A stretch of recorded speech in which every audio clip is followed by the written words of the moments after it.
We now enter the very last session of the Doha Forum, which entails a bit of a generational shift. We just ended the previous session talking about one of the oldest institutions in the world, an institution that's turning 75. Well, our next guest is very far away from his 75th birthday. In fact, he is one of the world's youngest and newest heads of state.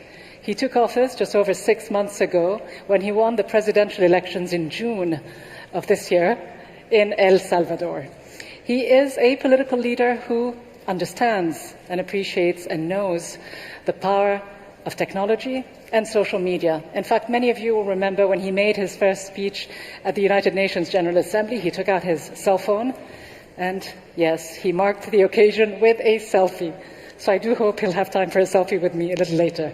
It is a pleasure to welcome to the stage President Nayib Bukele of El Salvador.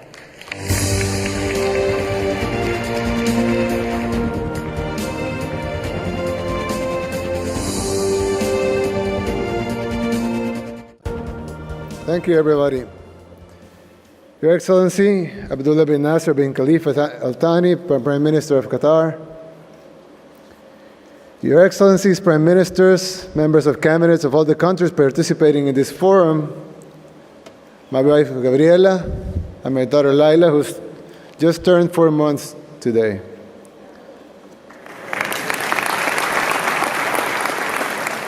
Members of my cabinet and staff that came with me to Doha, members of the press and all the new media, a special guest, ladies and gentlemen, friends, everyone.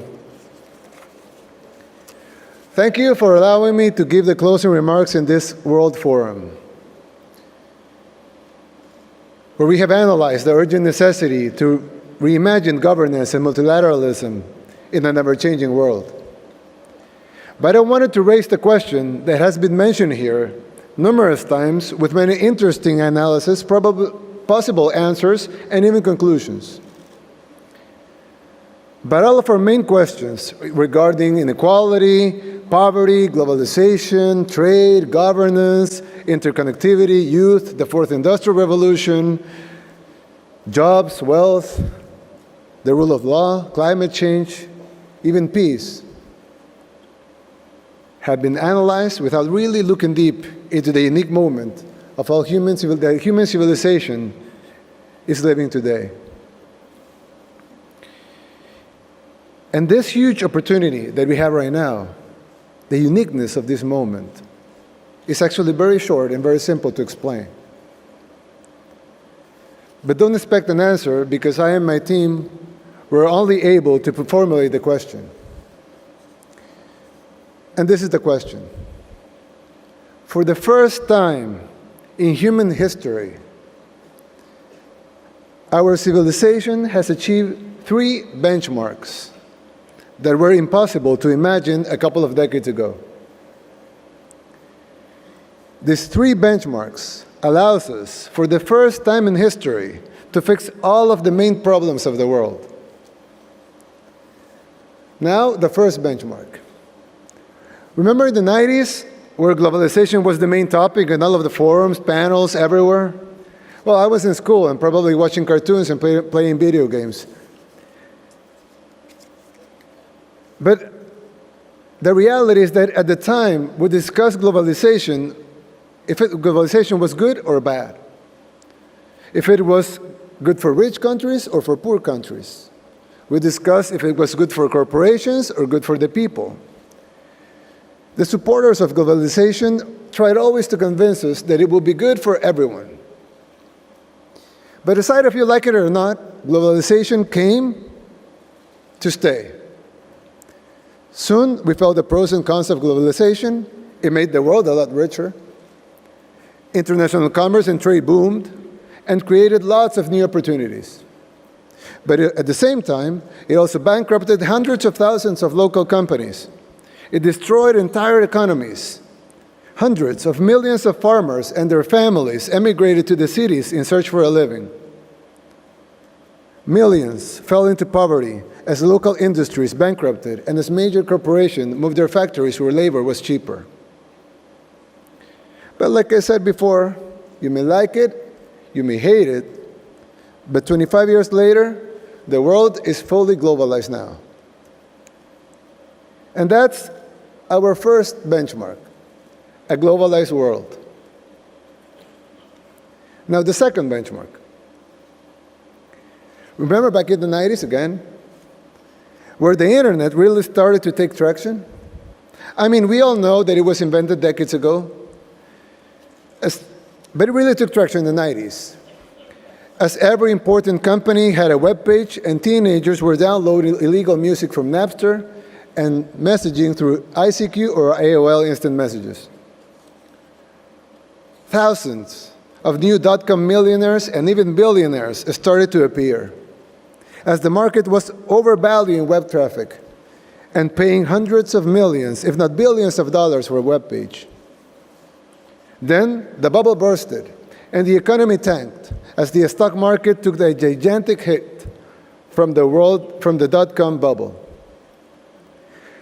But despite the economies of it, the internet was still growing very fast, in fact, exponentially. It is now an integral part of our lives.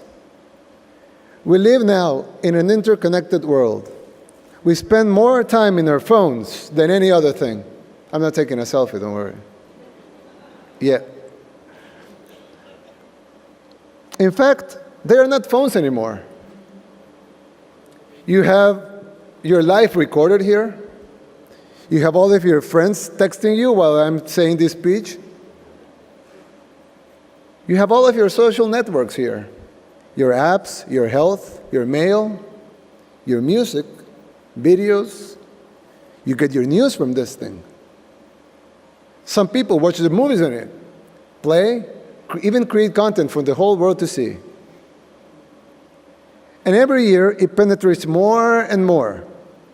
More apps are developed, the cameras are better, more people connect. So even though we're 2 or 3 years from total connectivity, we can say we're there. So that's our second benchmark, an interconnected world. Now the third benchmark. For the first time in all of human history, we produce more than what we are able to consume. And definitely more than what we need to consume. We have more than enough food to feed everyone. We have more than enough medicine to treat everyone. We have more than enough wealth and materials so everyone can have a decent home. A nice school for all children, a good hospital for anyone with a disease. All necessary roads can be built. All necessary transportation systems can be built. We have enough wealth to stop climate change, to even undo some of the damage we have done to our planet. We have enough wealth and resources to stop all armed conflicts,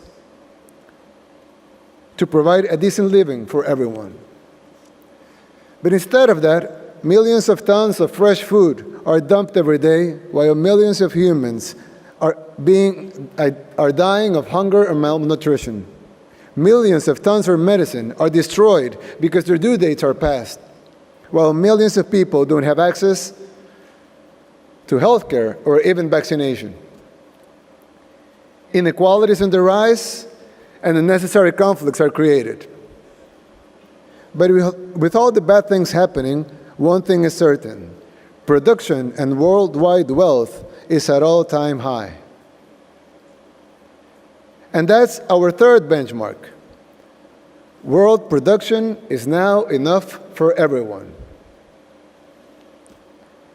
Humanity never dreamed of having these three ingredients, but now we have them. So we are now able to end poverty, to end hunger, to care for everyone's health, to provide a great education for everyone, to stop climate change, to stop all wars.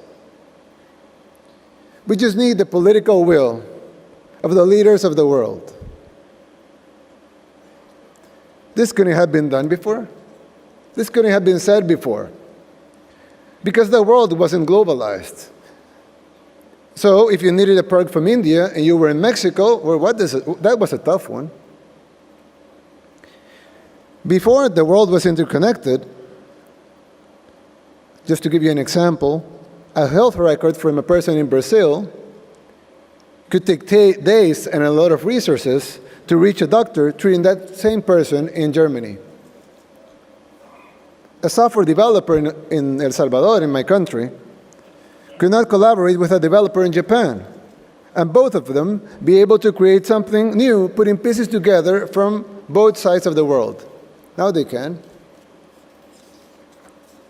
Before we produce enough of everything, we couldn't feed some without leaving others with no food. Nations and societies had to compete only to survive. But we have none of those problems anymore. We are now fully globalized, fully interconnected, and we produce more than what we need to consume. So there, no more excuses, no more benchmarks to be met, no more time to wait. So we are obliged, it is our responsibility to create the world every generation since the dawn of civilization has dreamed of. We have the three ingredients humanity never had before.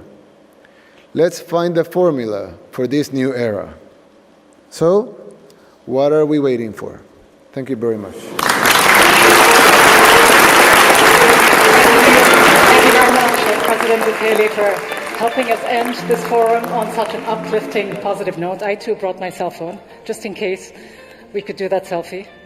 We could do it now. Okay, excuse us for just a second.